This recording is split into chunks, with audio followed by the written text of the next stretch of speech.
Run it back, nation. What is good? It is your boy DJ Eastwood, running back Philly. No frauds, no fanboys, no intros. Algo gang, do your thing. Hit the like button, subscribe to the channel, turn the notification bell on. Give me 1,000 likes on the video. Instant reaction after the Sixers beat the Atlanta Hawks in Atlanta for their second win in the very, very, very meaningful and important NBA in-season tournament.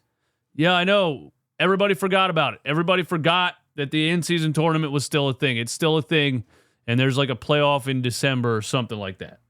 But they beat the Atlanta Hawks. Here's what I want to say about this game. First of all, the Atlanta Hawks are just mid every year. They're just mid, bro. They're just so mid. They are just the most mid team.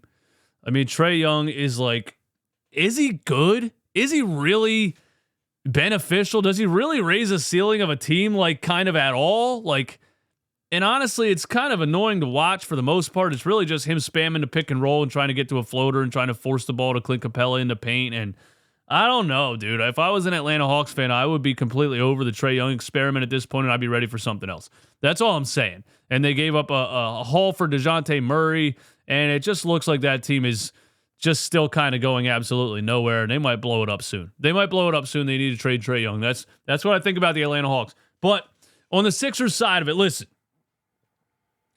it wasn't a fun game to watch for a lot of it, okay? The first half, we were playing like, I don't know what we were doing. We were playing like we were asleep again in the first half. It looked like Doc Rivers crawled out of his grave and was coaching us in this first half. I remember a stat. The Atlanta Hawks had 19 fast break points to our 0 in the first half. I don't know if we got a couple fast break points before the first half ended, but when I looked at that stat, it was 19 fast break points to 0. The Saddiq Bey beat us down the court a million times. I mean, people just weren't getting back. It was just a lot of annoying things were happening in the first half. Another annoying thing that was happening was Tyrese Maxey being passive. Again. Tyrese Maxey did not shoot the ball in the first quarter. Do you guys understand this? Tyrese Maxey didn't shoot the ball in the first quarter. I don't understand what was happening. I understand Tobias had a great game, and Tobias had it going on, and there was a lot of Tobias Harris action. There was a lot of plays designed for the ball to go to Tobias Harris, and that's fine. But I still need Maxey to at least attack 2 or 3 or 4 times in the first quarter. And he was just standing back there, just being the point guard, giving the ball to Tobias, giving the ball to Joe. And he was just being very passive in the first quarter. I didn't like it. I think somebody said something to him because then he turned around and had 12 points in the second. That's great. Right then, and towards the end of the game, I mean, Tobias just kept rolling and Maxey just kept getting him the ball. So I don't like hate it a ton that Maxey was just playing this team game and giving the ball to the guys that were hot and running. He finished with, I think, 7 or 8 assists. Let me get the stat sheet up here. He finished with 8 assists. Maxey had 19, 4, and 8. So I can't be too mad about it. There was definitely a lot of parts of the game where I was just like, Maxey, go to work. I'm pretty sure we ran a play somehow, some way for Jaden Springer in the first quarter. Before Jaden Springer had the ball in his hands attacking before. I just didn't like what Tyrese Maxey was doing in the first half. It was just way too... we need more aggression out of Tyrese Maxey. It's the Atlanta Hawks, but like what you saw against the Boston Celtics, I thought he would come out and redeem himself and put up a 30-piece or something. I just didn't like how passive Tyrese Maxey was in the game. But on the other side of things, Tobias Harris had a great game, and Tobias Harris finished the game with 28, I think, or 29. He had a chance for 29. He got fouled on the final bucket that gave him 28. He got fouled on the final bucket that gave him 29. He didn't get a call. He would have got a free throw. Would have put him at 30. I was rooting for a Tobias Harris 30-piece at the end of the game in the playback room. Shout out to everybody that was in the playback room, playback.tv/runitbackphilly. But yeah, Tobias Harris was balling, and there was a specific lineup to start the fourth quarter. I thought this was interesting. The third quarter, Tyrese Maxey and Joel Embiid played the entire third together, right? And that's when they really started getting the Maxey and Embiid two-man game going. That's when they really started cooking with the two-man game, the pick and roll, the pick and pop, all that action. And for the beginning of the season, I've seen Nurse take Maxey out at the end of the third and leave Embiid in, and then Embiid's out to start the fourth, and Maxey runs the beginning of the fourth. This time, Maxey and Embiid both played the entire third quarter, and then the beginning of the fourth quarter, Nick Nurse just had Tobias Harris out there with the lineup kind of all to himself, and it was, what was the lineup, man? I don't remember off the top of my head. Jaden Springer was still out there. Danuel House Jr. was out there. Pat Bev, I think, was out there. And then and Tobias had, I was saying, Tobias, this is your lineup. You need to be the guy that keeps us alive until Embiid and Maxey come in this fourth, and he did that. He did that. So, shout out to Tobias Harris, man. He was strong again in the game. He was playing physical, had a couple of dunks. Again, he has more dunks in the first 10, 12 games of this season than he had for 3 years under Doc Rivers. I don't know what Nick Nurse did to fix Tobias Harris, but we're so far, at least in this season, I know some people are saying you're getting fooled. He's going to disappear again. He's going to go back to Houdini Harris. I don't know, but I'm liking what I'm seeing from Tobias Harris. And this was his game for the most part. He had it going, and Maxey kept giving him the ball. And I liked what Tobias Harris did in the game. He was physical. He was strong. He was sure of himself. He was making quick decisions. He was getting mismatches into paint. He was fighting for rebounds. He had 10 rebounds. Shout out to Toby. Joel Embiid almost had a 32-point triple-double. Had some turnovers. Had some Joel Embiid type of plays, right? Getting double-teamed up at the top of the key and just couldn't get it back to Maxey for some reason. Turned it over. Towards the end of the game, it was starting to be like, come on, Joe. I didn't think Joel dominated Clint Capella like he should have. He finished the game with 32 and 8 and 7, which is 32, 8 and 7. Can you really complain about that? But right when this game started, Clint Capella wanted absolutely no smoke with Joel Embiid. I couldn't believe what I was seeing. This guy is a 7-foot giant, Clint Capella. Like, compared to most people on the planet, this guy's gigantic. And he was playing Joel Embiid like a small child. He was running away. I mean, right in the first quarter, Joel gets him on the block, and Capella just backed up out of bounds. Didn't even try to play defense on it. And just inbounded the ball and rolled. I don't understand what Atlanta's doing with Clint Capella or the strategy they had to try to stop Joel Embiid, but Clint Capella wanted no smoke the whole game. I couldn't believe the way that he was just intentionally not defending Joel Embiid. And the fact that he was playing like that is why I'm saying I thought Joel should have dominated him even more than he did, because, just keep going at him. He's not even trying to defend you. And then Atlanta started implementing, zone defense and just exactly what Boston did. Zone defense, front Embiid, double him before he gets the ball, harass him and Maxey. To Maxey's credit, they were doing the same thing with him, flashing around screens, trying to trap him at half court, trying to make him get rid of the ball. So maybe him scoring that 50 piece is still kind of bleeding over into the game plan of other teams that are facing him. But him and Joel, they're running the zone. They're doubling both of these guys, and that's when you need other players to step up and win the game, right? And you get Tobias Harris having the game that he had. D Melt hit some shots.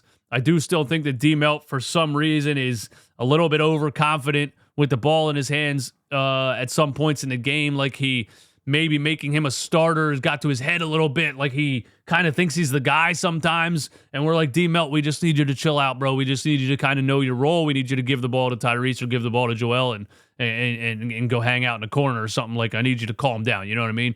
Danuel House Jr. coming out party. Danuel House Jr. coming out party. In the absence of Kelly Oubre, in the absence of Nick Batum, after the Celtics game where we're like, damn, we have nobody outside of those guys as far as the bench goes. We're screwed. We need a trade. Danuel House says, hey, guys, I'm over here.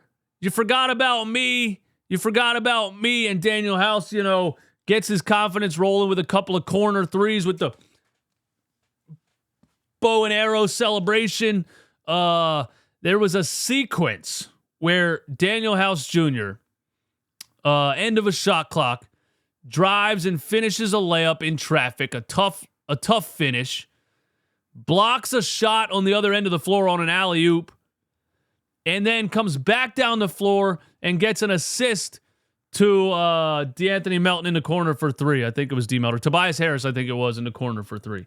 But there was a sequence where it was just like, Danuel House Jr. is doing everything. He's everywhere. Where did this guy come from?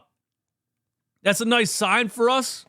Nick Nurse, kind of trying out and experimenting all these different lineups that he's experimenting with. The lineup that went 11-0 run at the end of the third quarter was interesting too. I want to make sure I say that in this video. It was Maxey, Pat Bev, Springer, House, Embiid. That's the lineup that he ran at the end of the third, and then he ran the Tobias Harris lineup to start the fourth quarter. This was interesting strategy with this lineup. Danuel House did some great things in that lineup, and I loved what I saw from D House, and he did some great things at the beginning of the fourth when he was running alongside Tobias Harris. But that lineup at the end of the third that went on an 11-0 run, Maxey, Pat Bev, Springer, House, Embiid.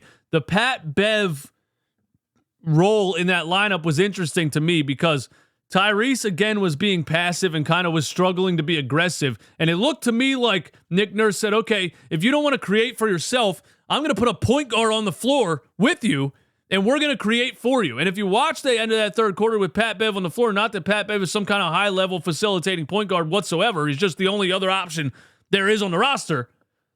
You had Pat Bev kind of playing an Eric Snow role to Maxey's Iverson. And if you watch the plays, you got Pat Bev bringing the ball up to the top of the key and Maxey coming around screens on the left side, the right side, and really, making the defense move and trying to get him going downhill. And that's an interesting concept to me because I say that a lot about how Doc Rivers never even tried to get Tyrese Maxey going downhill or getting him in an advantageous situation by setting him up the way that Larry Brown used to set up Iverson with screens and running him baseline to baseline with Eric Snow having the ball. It's just interesting to me that Nick Nurse experimented with that, and I'm interested to see where he takes it, in the future. If you do end up with someone like Alex Caruso or Malcolm Brogdon or somebody else who's more of a straight-up facilitating point guard, it's interesting to run Maxey at the 2 and bring him off of those screens and those creative kind of sets to try to get him in a situation where he's making a defense move and he's already at an advantage. I just thought that was interesting. Shout out to Nick Nurse for being the experimental coach that he is. Remember all the years of watching November and December basketball where we're like, this is the time where you should be trying guys out and you should be experimenting with lineups. Doc would run like a playoff lineup in November. He would run like 9 guys, never look at anyone else, never try anything different. So we have a guy that's experimenting in November in the beginning of the regular season, and that's what's supposed to happen. Last thing I want to say before I get out of here. Jaden Springer. A fantastic Jaden Springer game. And I thought he was fantastic last game, and I'm so happy to see this because he's such a good damn on-ball defender. In the first quarter, Nurse didn't play Korkmaz at all. Marcus Morris Sr. was out there for a little bit, but he rolled his ankle when Bogdanovich hit him with the okie doke. Yeah, you got crossed up by Bogdanovich and hurt yourself. I think it might just be time to hang it up, Morris. I think it's time to go. You know what I'm saying? I just retire, go do something else. It's kind of over. You know what I mean? Jaden Springer got some big minutes in this game. I think he was in a closing lineup too. And he was playing great on-ball defense on Trae Young in the first half. And it's a good weapon to have to put on a guy like Trae Young, right? Who can make him work and make him struggle and get him frustrated. And there was a lot of plays too that I saw in this game where they ran the Embiid Maxey 2-man game right at the top of the key, the pick and roll, the pick and pop, and Joel would kind of roll to about the free throw line, right? And then there'd be a backdoor cutter. It happened with DeAnthony Melton. It happened with Danuel House. It happened with Jaden Springer, and that's such a valuable play, and that's such a play that should have been in the offense around Joel Embiid for so many years. Like last year, we were seeing Harden and Embiid 2-man game, and everybody just stand around and watch. Now you actually have other things happening, so that when the defense pays attention to Joel Embiid on the roll, when the defense pays attention to Maxey around the screen, somebody's cutting back door from the weak side. This is exactly what the Denver Nuggets do with Nikola Jokic the entire game. They do Jamal Murray, Nikola Jokic, and they do Aaron Gordon cutting from the baseline for the alley-oop. We finally have a coach, and I don't think it's genius. I think it's common sense. He's actually running offensive sets and giving the team several options to go to outside of just Joel catching the ball and trying to figure it out. Wanted to make sure I said that. But I definitely think Jaden Springer carved out some heavy rotation minutes in the future tonight. He's looked a lot more confident lately. He's looked a lot less like skittish and unsure of himself on the offensive side of the ball. had another chase down block. Of course, it's what he does. And we love the defensive side of Jaden Springer. But, yeah, Sixers get out of there. They put it away in the fourth quarter. It was annoying for a lot of it, but it is what it is. We beat the Hawks. It's the Atlanta Hawks. They stink. All right. I have allergies. I'm sneezing and coughing. My eyes are watering like hell. I know you guys are going to be in the comments saying I look like I smoked a bong or something like that. Go ahead, type it out. Just letting you know that's what it is. Not that it matters what you think anyway. Shout out to you guys. I love you all. Hit the like button, subscribe. Go Sixers. I'm out of here, man. Peace.